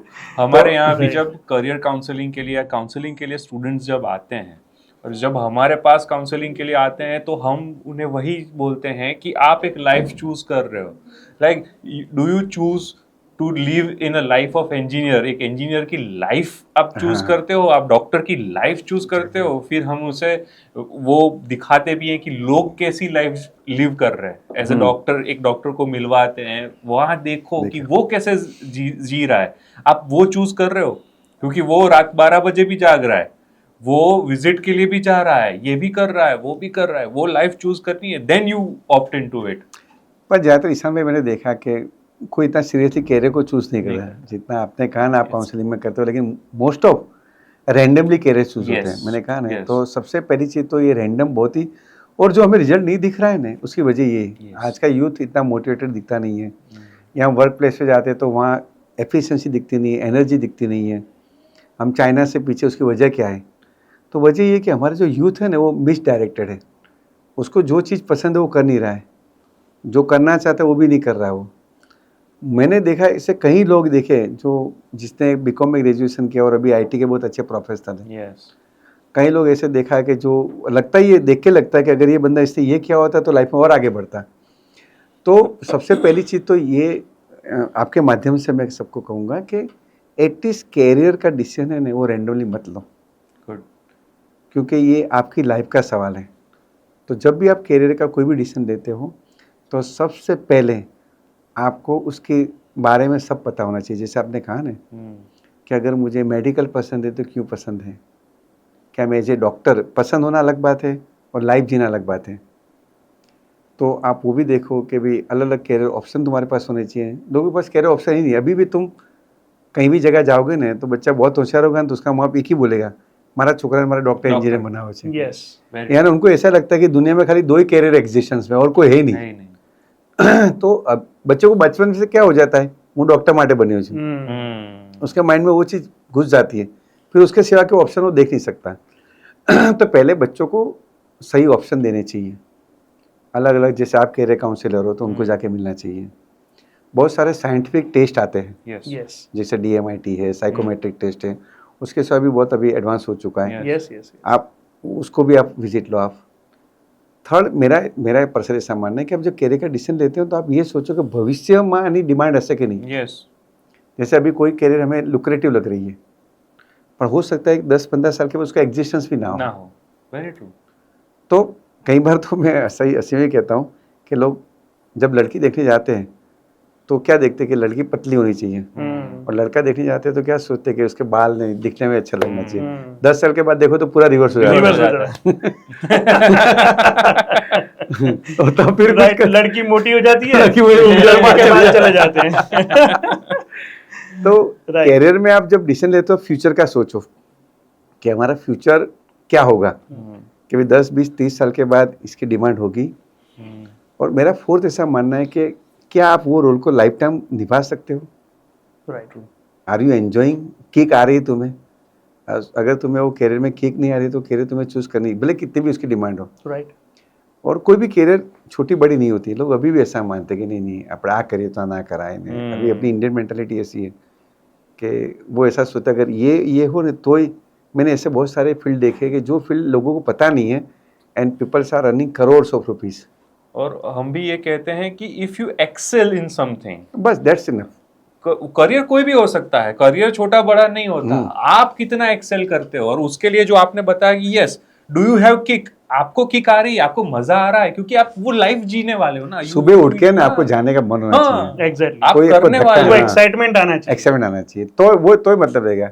Yes. तो आप कुछ भी करोगे ना तो उसमें तुम आगे बढ़ोगे। और आगे बढ़ोगे तो ऑटोमेटिकली आपको उसमें अर्निंग मिलने ही वाली बाय प्रोडक्ट है, Yes, बाय प्रोडक्ट वो बाय प्रोडक्ट बाय है। प्रोडक्ट है वो। तुम्हारा अगर एफर्ट सही दिशा में होगी तो बाकी सब कुछ आ जाएगा तुम्हारे पास। सही बात है।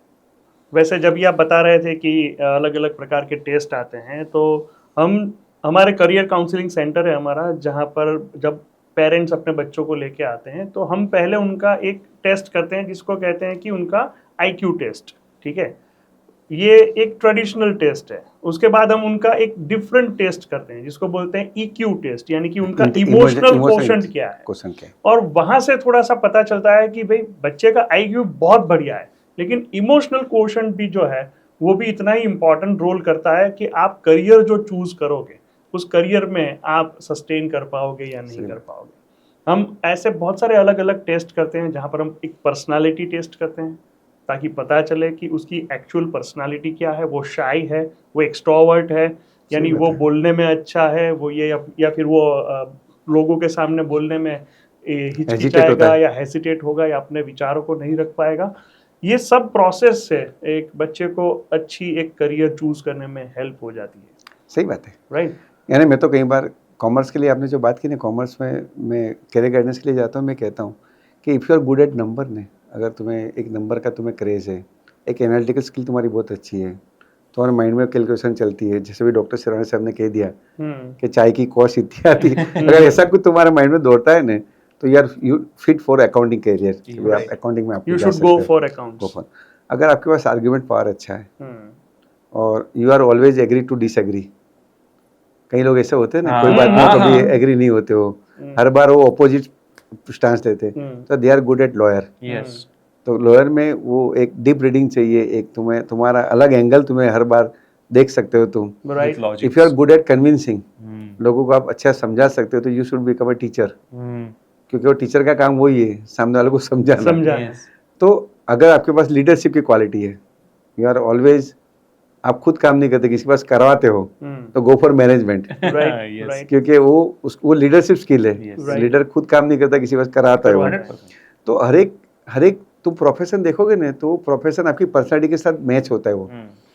अगर मैंने कहा ना कि नंबर में अगर आप अच्छे हो, तो definitely you must go for accountancy.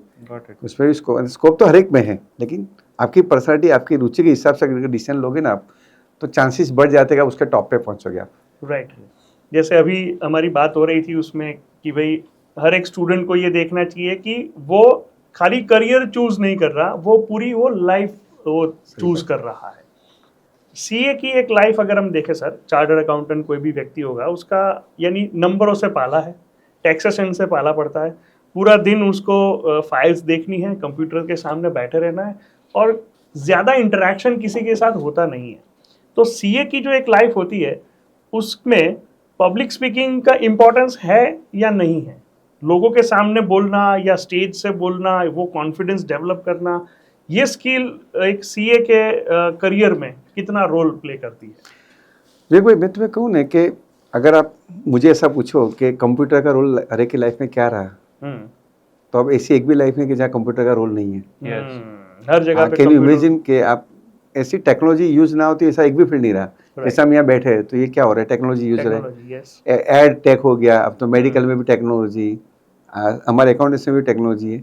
इसी तरह पब्लिक स्पीकिंग और ये स्टेज, ये दो चीज़ ऐसी है ना कि it's a part and parcel of life of everybody. Right. सी जो दिखता है वो बिकता है, हम्म, और मैंने कहा इस तरह से everything is a sale. yes. आपको ये चीज़ ऐसी है कि जहाँ आपको, मान लो कि आप डिपार्टमेंट में जाते हो, तो definitely you need to represent the case of your clients. Yes. आप कहीं भी जाओगे, क्लाइंट के साथ भी आपको डिस्कस करना है, अगर उनका स्टाफ है तो उनको आपको ट्रेन करना है। तो मेरा ऐसा मानना है कि कहीं ना कहीं पब्लिक स्पीकिंग, स्टेज या communication is part and parcel of everyone's life. जैसे cell is everyone's life, technology is in everyone's life, इसी तरह से ये स्टेज और ये पब्लिक स्पीकिंग जरूरी है। अब सवाल ये आता है कि सब लोग ये नहीं कर सकते, ये भी हमारे प्रोफेशन में देखा गया है कि सब लोग खुद को इस तरह से रिप्रेजेंट नहीं कर सकते।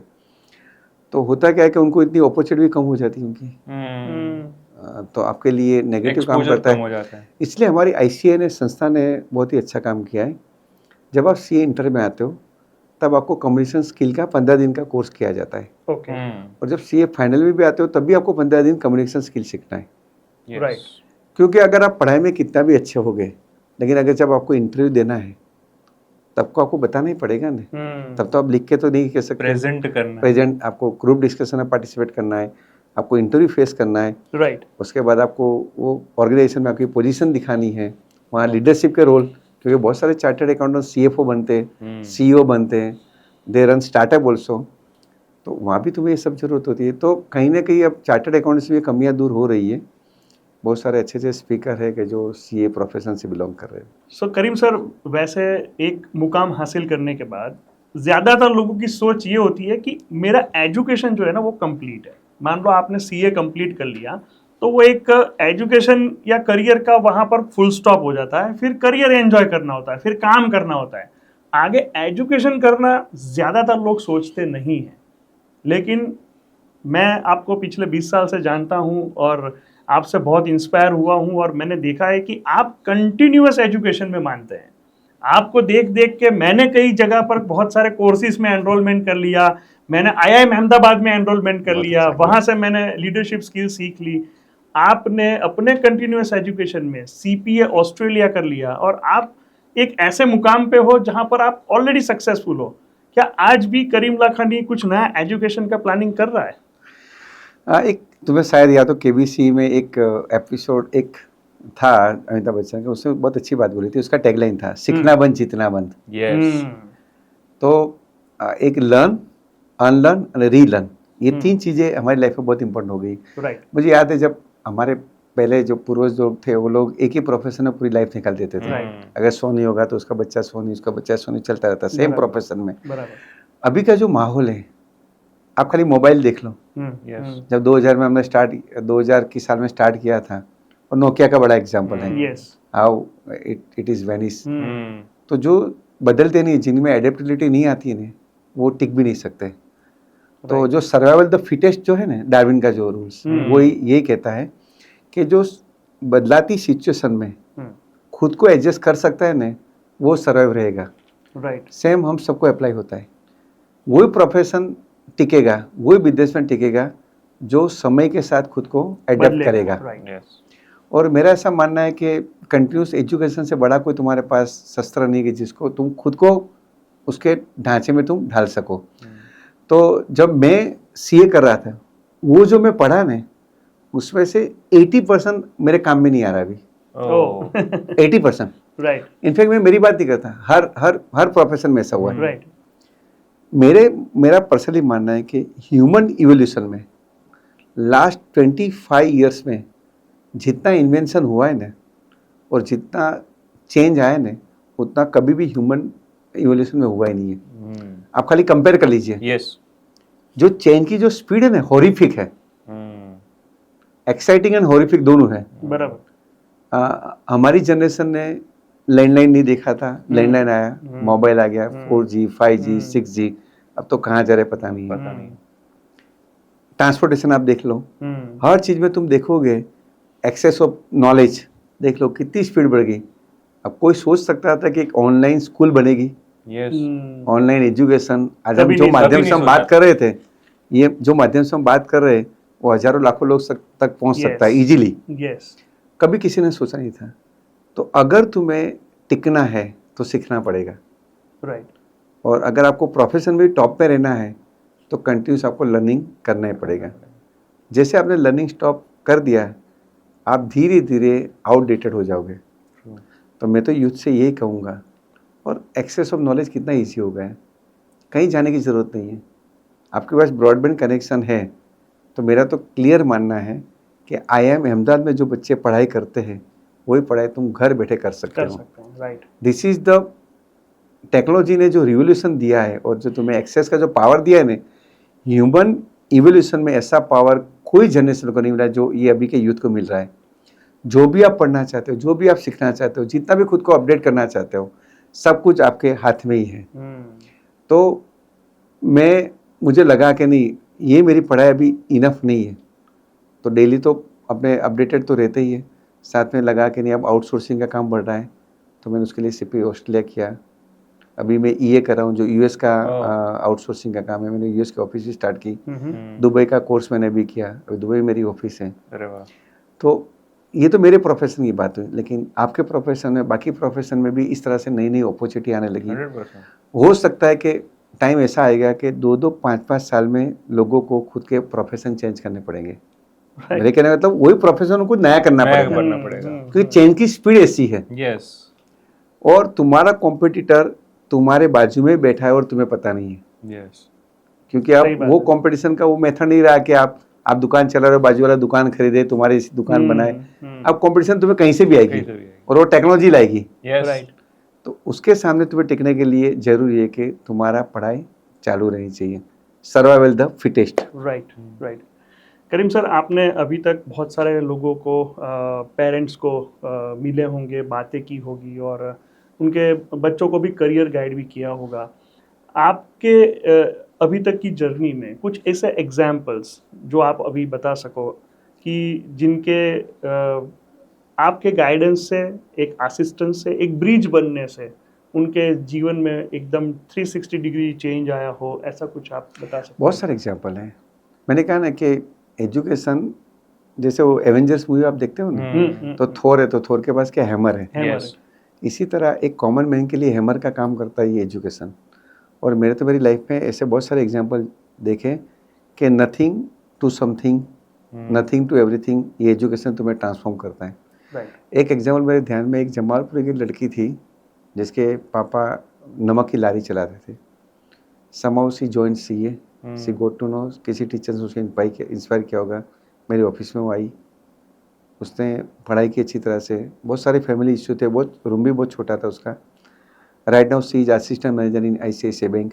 Oh very good. उसने खुद के पैसे से खुद की शादी की, खुद का मकान लिया, और ये पीरियड बहुत लंबा नहीं, ये 5-10 साल में हुआ। तो 17 साल 18 साल की उम्र में तुम हायर एजुकेशन स्टार्ट करते हो, जस्ट लाइक CA। 21-22 साल की उम्र में आप चार्टर्ड अकाउंटेंट बन जाते हो। आपका स्टार्टिंग पैकेज 9 लाख, 10 लाख, 15 लाख, 20 लाख होता है। यानी इमीडिएटली इकोनॉमिकली तुम इंडिपेंडेंट बन जाते हो, राइट। और फिर तुम्हारी जो नीड है वो नीड तुम पूरी करना स्टार्ट करो। तो ऐसे इतने सारे एग्जाम्पल मेरे पास है। एक मेरे ध्यान में एक न्यूज़पेपर में एक लड़की का आर्टिकल आया था जो हमारे नीचे के ऑफिस से उसने CA किया था। शाहपुर की लड़की थी, बहुत कॉमन लड़की थी। प्रीतिबेन अदानी ने उनका आर्टिकल पढ़ा। She invited her to join Adani group, और अभी उसको USA CPA करने के लिए भी उसको स्पॉन्सर किया। Very good.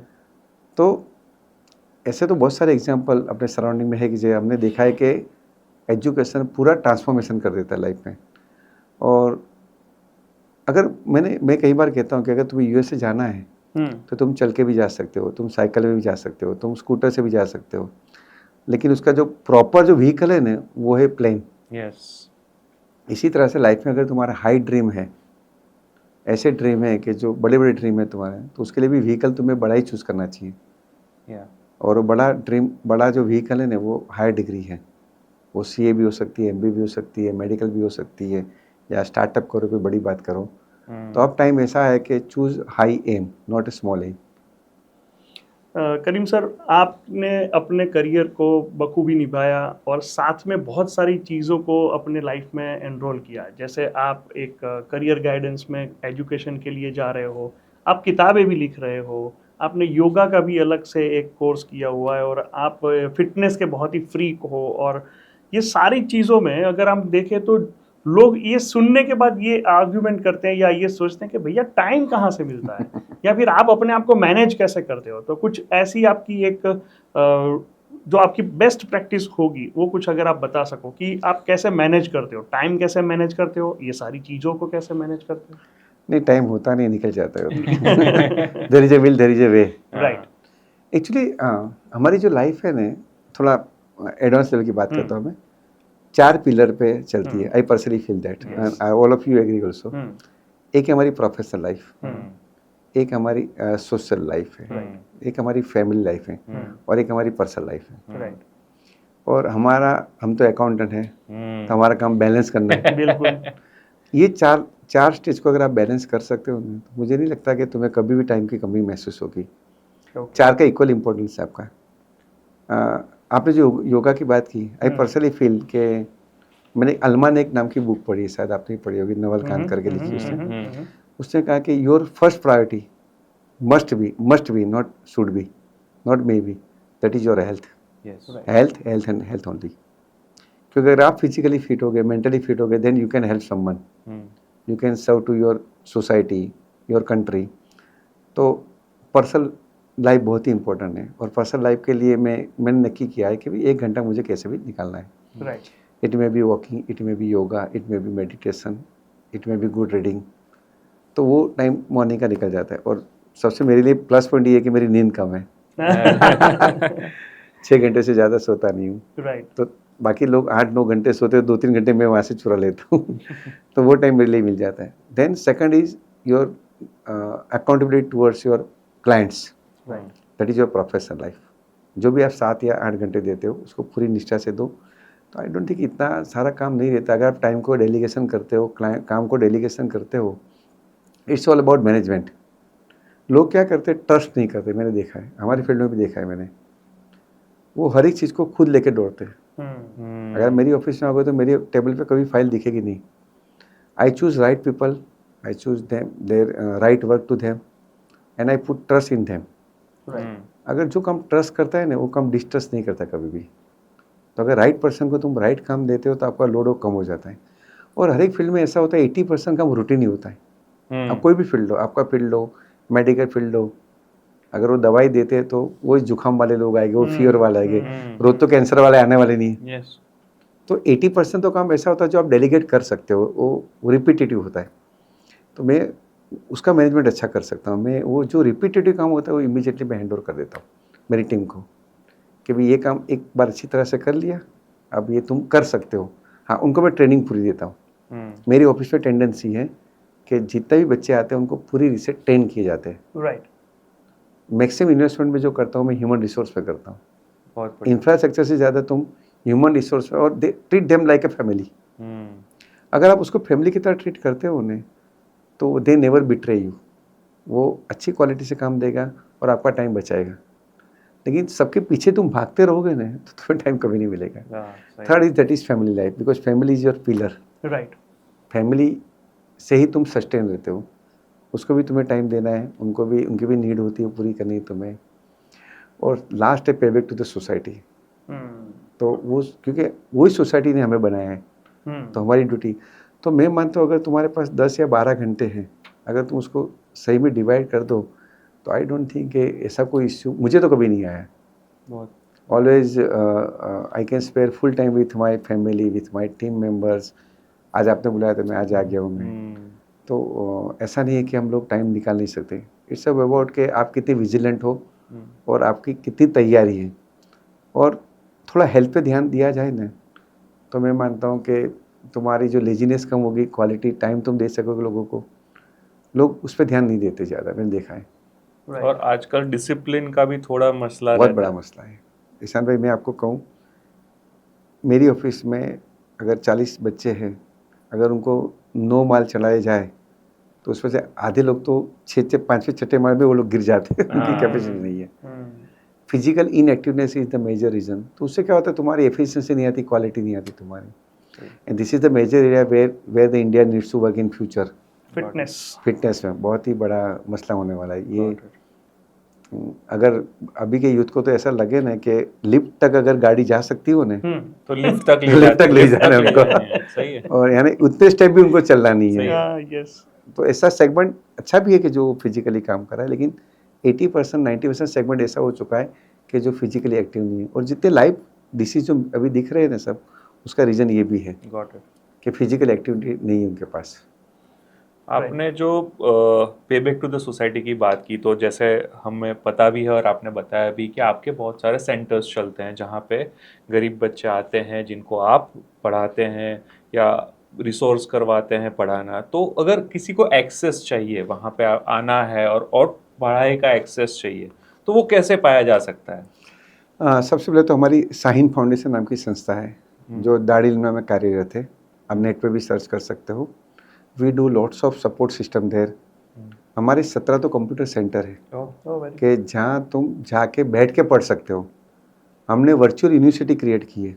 आपको कोई भी कोर्स करना है, आप वहाँ जाके बैठो, नॉमिनल फी में या नेग्लिजिबल फी में हम लोग उसको पढ़ाते हैं हम लोग। और यूल भी सरप्राइज के इतने सारे कोर्स है कि तुम्हें भी लगे, आर्टिफिशियल इंटेलिजेंस से लेके हर टाइप के कोर्स हमने वहाँ बनाए हुए। इल्म फाउंडेशन करके जिसने हमें सपोर्ट किया है, और स्ट्रीबो एकेडमी है। तो आप वहाँ भी बच्चों को भेज सकते हो, आप या ऑनलाइन एक्सेस कर सकते हो, हम लोग लिंक भेज देते हैं। दूसरा, हमारा फिजिकल जेकेसा क्लासेस के साथ टाइप करके समाज सेंटर ऑफ एक्सीलेंस है, एक जुआपुरा में भी है जो APMC के पास में ही है, और एक दाड़िलमा में है। तो आप समाज सेंटर ऑफ एक्सीलेंस सर्च करोगे तो डेफिनेटली आपको मिल जाएगा। दूसरे बहुत सारी हमारे साथ NGO जुड़ी हुई है। अगर किसी को फिनेंशियल प्रॉब्लम है, किसी के पास पैसे नहीं है, तो उसके लिए भी हमने बहुत सारी संस्था को अप्रोच किया है। हम खुद भी हेल्प करते हैं। ICI से भी हम स्कॉलरशिप बच्चों को दिलाते हैं। तो अगर कोई भी बच्चा आगे पढ़ना चाहता है और शायद वो फिनेंशियल अगर वो वीक हैं, तो definitely they can approach us any time. Right. जब आपने एजुफेस्ट के बारे में सोचा, तो वो सोच कैसे आई? वो ग्रैंड इवेंट जो आपने किया था रिवर फ्रंट के ऊपर, मैंने देखा था, I visited over there physically. तो वो सोच कहाँ से आई, उसका मैनेजमेंट कैसे हुआ, कैसे आप वो कर पाए, तो उसके बारे में ज़रा थोड़ा बताइए। हाँ, वो जो तुमने कहा ना कि ग्रैंड, एक पोएम है, शायद आपने भी सुनीगी, उठ जाग मुसाफिर भोर भई, अब रेन कहाँ जो सोवत है। जो सोवत है वो खोवत है, जो जागत है वो पावत है। जो काल करे सो आज करे, जो आज करे अब कर, जब पछताए क्या होवत है, जब चिड़ियन खेती चुग डाली। तो मुझे भी ऐसा लग रहा था कि ऑलरेडी हम लोग बहुत पीछे चले गए। Almost we are behind to the world also. उस टाइम जब 2016 में कंसेप्ट आया, तब मुझे ऐसा लगा कि कुछ ऐसा किया जाए जब पीपल्स इवेंट में कन्वर्ट हो। मैंने देखा लोग ट्राई करते थे, लेकिन सब लोग इंडिविजुअल ट्राई करते थे, तो एक जो माहौल बनना था, माहौल नहीं बनना था। तो पहली बार ऐसा हुआ कि मैंने एक पीपल्स इवेंट बनाया कि it's our own event, let's do something for better future of our children. तो मैंने सब इंस्टीट्यूशन को मैंने कनेक्ट किया, सब एनजीओ को कनेक्ट किया, और उनको मैंने पीपल्स इवेंट का नाम दिया। और ये आइडिया इसलिए आया कि अब छोटे एफर्ट से काम होने वाला नहीं है, क्योंकि छोटे एफर्ट से आप छोटा रिजल्ट लाओगे, बड़े एफर्ट्स हो गए तो you can cater to the masses. और मुझे खुशी है कि वो मेगा एज्यू फेस्ट में 50,000 से ज़्यादा लोग ने विजिट किया था। हमने सब स्कूलों से बच्चों को टाइप करके लाए हम लोग, बहुत सारी एनजीओ को हमने कनेक्ट किया।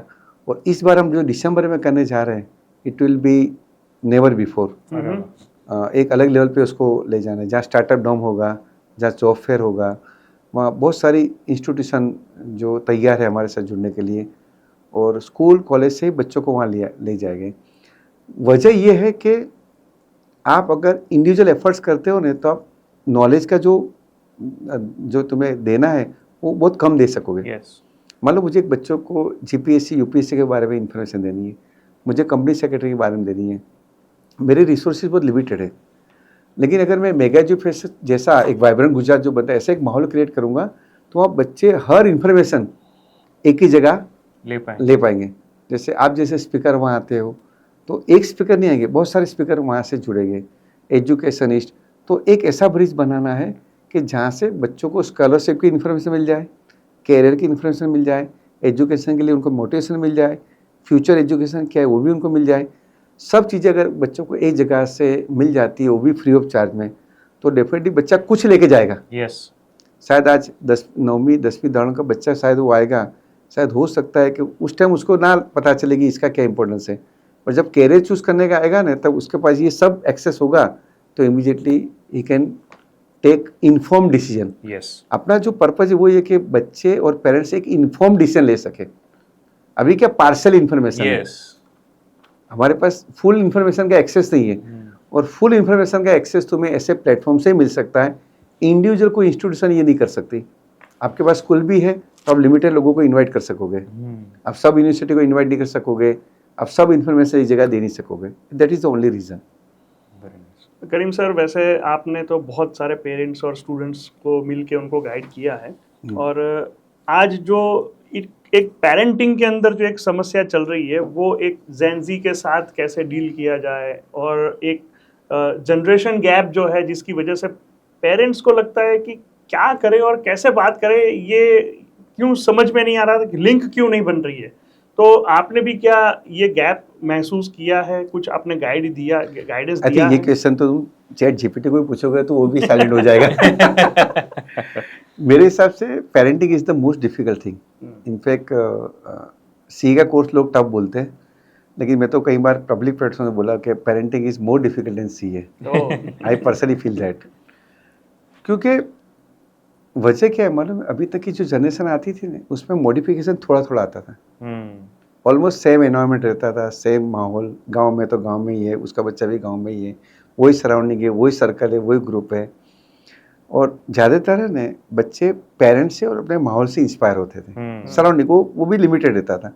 अगर मैं एक एरिया में रहता हूँ तो वो एरिया के जो 20-25-50 लोग हैं वो मुझे इम्प्रेस करते थे। अभी का जो बच्चा है वो तुम्हारे से इम्प्रेस नहीं हो रहा है, वो तुम्हारे से ले नहीं रहे, उससे ज़्यादा बाहर से ले रहा है। आई थिंक आप अपने बच्चों के साथ आधा घंटा रहते हो, लेकिन 23.5 आवर्स वो किसी और से इंफॉर्मेशन नॉलेज ले रहा है, किसी और से इम्प्रेस हो रहा है। वो देख रहा है कि वो ये कर रहा है, वो ये कर रहा है, वो सोशल मीडिया पे है, वो हर जगह पे है, वो जहाँ भी जाता है मोबाइल उसके पास है। तो मेरे हिसाब से अब बच्चों को तुम कह के कुछ नहीं कर सकोगे, कि डरा के भी कुछ नहीं कर सकोगे। जो पहली जो पेरेंटिंग स्टाइल थी वो अब सब इरिलेवेंट हो गई है, आउटडेटेड हो गई है। एक सदगुरु का सेंटेंस है कि when you raise children you also raise yourself. तो अब हमें बच्चे को हम बड़ा कर रहे तो साथ में हमें भी उसके साथ बड़ा होना है। ऐसा नहीं, दो अलग नहीं है, अब हम दोनों साथ में चलना है हमें।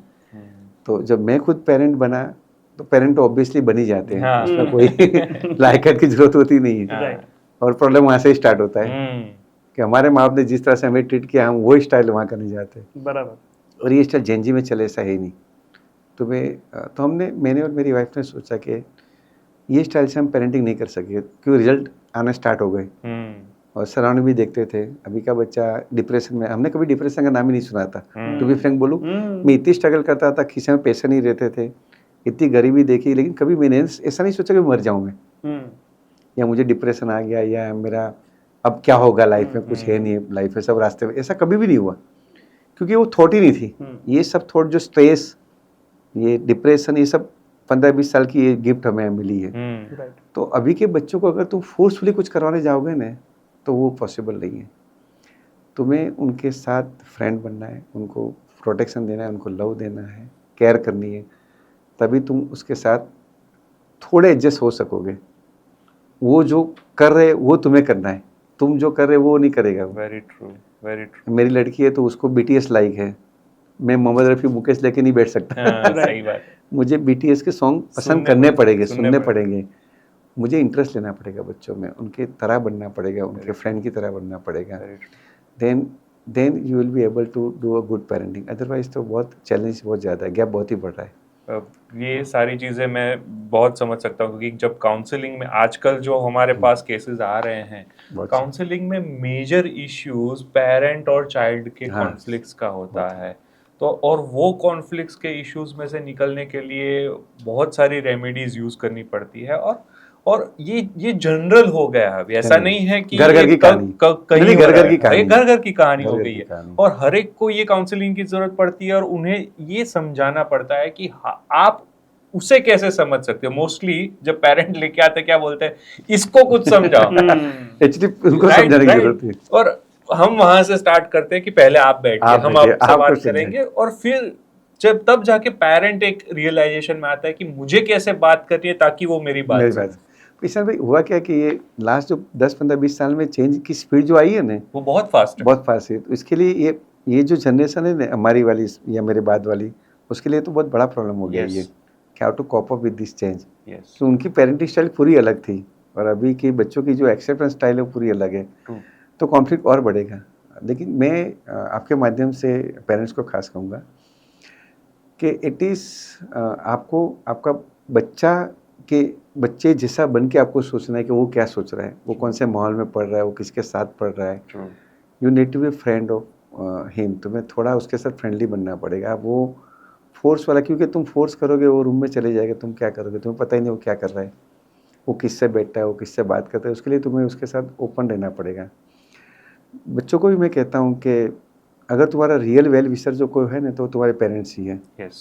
जितने भी तुम्हें लाइक करने वाले हैं फेसबुक पे, इंस्टाग्राम करने पे, वाले फॉलो हैं। करने वाले, वो रियल लाइफ में कभी भी कभी नहीं नहीं आएंगे। एक वर्चुअल वर्ल्ड में भी बच्चे जी रहे हैं अभी, Yes. कि नहीं मेरा इतना बड़ा ग्रुप है, इतने सारे लोग हैं, तो वो भी सही नहीं है। Yeah. तो दोनों को रियलिस्टिक बनना पड़े ऐसा है। यूथ को भी समझना पड़े ऐसा है कि पेरेंट्स को हम कैसे समझें, पेरेंट्स को भी समझना पड़े ऐसा है कि हम बच्चों के साथ और फ्रेंडली कैसे बने।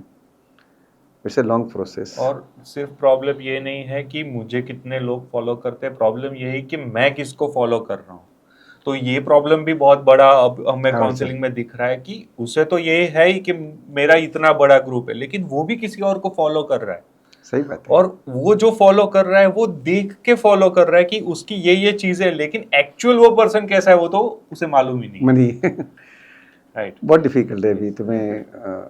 मेरे पास तो इतने सारे इश्यूज आ रहे हैं अभी पेरेंटिंग के, तो इट्स वेरी डिफिकल्ट कि दोनों के बीच में ट्रेड ऑफ कराना ना बहुत वाइड गैप हो गया है। Yes yes. और ये वाइड गैप ओवरनाइट तो पूरा हो सके ऐसा ही ट्रू नहीं। ट्रू। पेरेंट्स जो एक्सपेक्ट कर रहे हैं एक्चुअली दोनों साइड देखने मिल रहा है। खास पेरेंट्स मैंने देखे कि फोर्स भी बहुत करते हैं बच्चों को पढ़ने के लिए। अगर रिजल्ट कम आता है तो वो तुरंत ही उस पर, अभी पेरेंटिंग स्टाइल चले ऐसी नहीं है, और इससे बच्चों को भी जो नेगेटिव इफेक्ट आती है बहुत ख़राब आती है, लाइफ लॉन्ग रहती है वो। पेरेंट्स समझ नहीं रहे अभी भी, और स्टूडेंट भी जो है, यूथ भी है, वो भी अपने फ्रेंड्स से, अपने ग्रुप से बहुत बड़ा इंस्पायर हो रहा है। They become more materialistic. अब उनको भी वही चीज़ें चाहिए जो इंस्टाग्राम पे दिख रही है, उनको वो गाड़ी चाहिए, उनको वो लाइफस्टाइल चाहिए जो मूवी में दिख रही है, सीरीज़ में दिख रही है। तो प्रॉब्लम तो और बढ़ने वाला है, आप जैसे लोग ही उसको सॉल्व कर सकते हो। नहीं नहीं, हमारे पास उसका 100% सॉल्यूशन सर है। लगातार हमारी काउंसलिंग सेंटर पे एक ही तरीके के केसेस आते हैं, वो है पेरेंटिंग। हाँ, और ये बढ़ेंगे और बढ़ेंगे। ज्यादातर लोग यही लेके आते हैं, और पेरेंट्स ये नहीं समझते कि समझना हमें है, नहीं, वो ये समझते हैं कि आप इसे समझाओ। समझाओ। उसकी वजह है ना, गैप आ गया ना, कम्युनिकेशन ही नहीं रहा है। जो पहले मुझे याद था कि 6 बच्चे थे, मेरे पापा मम्मी हम लोग सब साथ बैठ के खाते थे, बातें करते थे। अब ऐसा ओपन पूरा कम्युनिकेशन रहा ही कॉन्सेप्ट ही नहीं। डिफरेंट है। अब तो कोई टीवी भी साथ में बैठ के देखते नहीं, सबके पास पर्सनल मोबाइल हो मोबाइल आ गया है, गया। उसमें लोग, तो ये गैप आने की वजह सी आज कम्युनिकेशन गैप बढ़ेगा तो ऑब्वियसली इश्यू बढ़ने वाले ही है। आज मुझे तुमसे कोई कंप्लेन है और हम बात ही नहीं करेंगे तो वो ग्रेविटी बढ़ने वाली है। तो अभी जो रीज़न है वो यही है, लोग होटल में खाने भी जाते हैं तो सब अपना मोबाइल लेके बैठे हैं, और बच्चे ने माँ बाप जो बोलते वो नहीं करते, वो जो करते ना वो करते हैं। कई पेरेंट्स मेरे पास आते हैं कि मेरा बच्चा पढ़ता नहीं है, मैंने कहा तुम पढ़ते हो? बोले नहीं साहब मैं तो आइन टीवी नहीं होती, बस तो वही करेगा वो। सी आप नहीं पढ़ोगे, आप न्यूज़पेपर लेके खुद नहीं बैठते, आप कभी भी कोई बुक लेके नहीं बैठते, और आप सोचो कि मेरा बच्चा 10-10-12 घंटे पढ़े, तो थोड़ा हमें भी रोल मॉडल बनना पड़ेगा ट्रू बच्चों का। और थैंकफुली हमारे पास उतनी कैपेसिटी है कि काउंसलिंग के थ्रू हम एक ट्रिमेंडस रिजल्ट्स क्रिएट कर पा रहे हैं अभी। क्योंकि कई बार ऐसा भी हो जाता है कि ऐसे केसेस हैं जहाँ पे इतनी डिफिकल्टी आ जाती है कि हम भी सोचते हैं कि इसको कैसे टैकल करें, बहुत बट मुश्किल है। Thankfully with grace of God हम उसमें इम्पैक्ट ला पा रहे हैं और उसको ग्रेजुअली ऐसी तरीके से रिजॉल्व कर रहे हैं कि उसके आप रिजल्ट देखोगे तो नाइट एंड डे जैसे हैं। ओ ग्रेट।